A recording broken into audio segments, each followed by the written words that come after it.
Connais-tu le syndrome des cordes et de l'arc?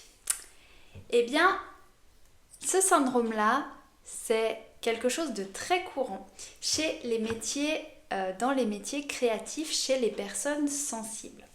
En effet, on a envie de servir le monde. On est dans une dimension d'altruisme haute et on pense que simplement notre talent personnel va attirer des clients. C'est vrai en partie. En effet, si tu fais bien ton métier, que tu y mets tout ton cœur, il y a de fortes chances que ça se passe bien et que ça t'aide à avoir une bonne réputation et à avoir des clients. Est-ce que ce sera suffisant? Je ne crois pas. Il y a deux parts dans notre activité.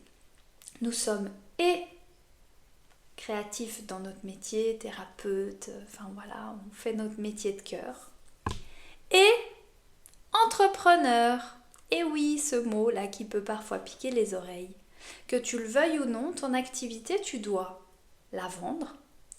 Ce n'est pas toi que tu vends, c'est ton activité. Tu dois la vendre, tu dois la gérer, tu dois la produire, tu dois l'assurer, tu dois la cadrer. Donc, toute cette part-là, si tu n'es pas OK avec ça, si tu n'es pas au clair, si tu n'es pas à l'aise, ça va bloquer. Alors, ce qui se passe souvent, c'est que on mise et les deux doivent être vraiment en symbiose. L'un va avec l'autre, c'est comme le yin et le yang. Ce qui se passe souvent, c'est que on va se dire « Ah, mais si je suis plus compétente, et puis il me manque encore ça, et quand j'aurai encore appris ça, ce sera mieux et ça ira mieux. » Alors on va toujours chercher à se former encore plus sur notre cœur de métier. Et c'est très très bien. Mais la formation, ça coûte cher, ça prend du temps et ça demande de l'énergie.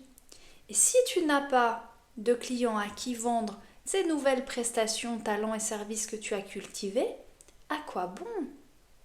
Donc non, je t'invite, comme prône aussi une part des mentors qui m'ont accompagné, et je valide que c'est vrai, si tu veux être rentable avec ton activité, tu commences par une chose que tu maîtrises, tu la diffuses, tu en parles, tu fais vraiment tourner ton activité, et c'est ça qui va te donner les ressources pour te former et aller vers autre chose. Parce que bien sûr, tu vas t'enrichir de nouvelles compétences, expériences, formations. Mais tu vas faire cette formation en ayant les moyens et dans l'élan de « Waouh, je vais vers plus pour ma clientèle ». Il est faux de croire que parce que tu montes en compétences, parce que tu vas devenir ultra calé, qualifié, spécialisé, c'est ça qui va attirer les gens. Donc, fais un petit checkpoint avec toi-même.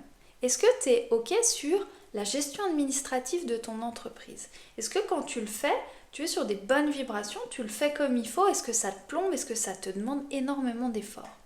Pareil sur la partie juridique, est-ce que tu as bien calé tout ça? Important. Important parce que toi, tu vas te sentir à l'aise si tu sens que ton activité, elle est bien cadrée. Donc, tu vas plus facilement accueillir des clients. Si ton subconscient, il te dit « Ah, t'as pas de contrat, tes assurances pas très au clair, est-ce que t'as tout déclaré comme il faut, c'est pas dit, ah puis il y a encore ce papier-là », eh ben, tu sais qu'au fond de toi, c'est pas clean. Donc, ton subconscient, il va t'emmener ailleurs. Il veut pas que tu ailles créer une catastrophe pour ton activité. Donc, ça, c'est important. Puis après, bien sûr, il y a toute la partie commerciale.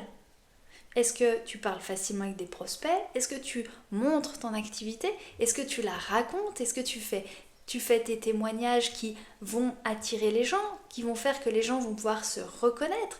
Est-ce que tu oses vendre? Est-ce que tu es à l'aise avec les prix que tu pratiques? Est-ce que tu dis fermement, voilà, mon consulting c'est 450 francs les 2 heures?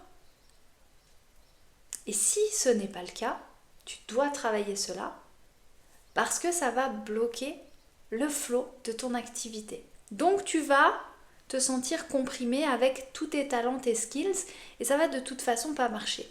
Cette partie entrepreneur, c'est le lien entre ton cœur, ton âme, ton trésor et le monde. Donc, si c'est juste une passion, tu peux te former autant que tu veux. Tu peux te concentrer sur ça autant que tu veux. Si tu veux en faire une activité qui tourne, qui roule, la case entrepreneur, elle est essentielle.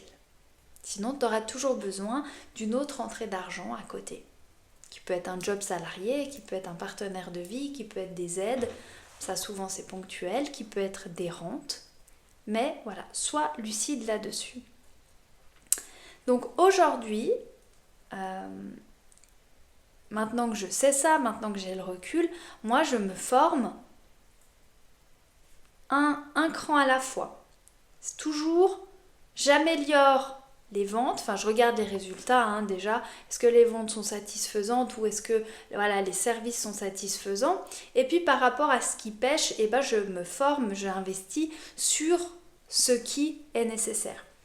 Et quelque chose de très important que me disait Olivier Métral quand je faisais son programme, et je trouve vraiment pertinent, c'est on ne cherche pas à déléguer quelque chose avec lequel on est bloqué. C'est-à-dire que si tu dis que tu détestes la vente et que c'est hors de question pour toi, ça révèle qu'il y a un truc en toi qui est verrouillé. Donc, si tu vas dire, je vais me mettre sur des agendas en ligne qui vont faire que j'ai des rendez-vous tout seul, tu vas prendre des vendeurs, tu vas faire de la pub, peu importe, au fond de toi, l'énergie de vente, elle est bloquée. Donc, toutes les actions que tu vas pouvoir faire, elles seront faites avec une mauvaise vibration et de toute façon, ça va coincer. Et ça, j'étais vraiment consciente de ça.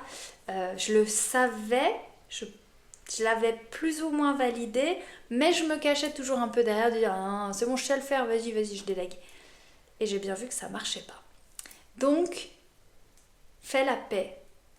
Va vraiment embrasser cette partie entrepreneur, va nettoyer les racines qui sont encore pourries peut-être avec l'argent, avec l'administratif, avec le juridique, avec tout ça. C'est un gros travail, moi j'en ai encore plein à faire, mais en tout cas tu dois garder un œil dessus et tu ne peux pas renier cette part-là. Donc la corde et l'arc, c'est comme vouloir rajouter des cordes à son arc, jamais mettre de flèches et tirer. Tu n'atteins jamais la cible.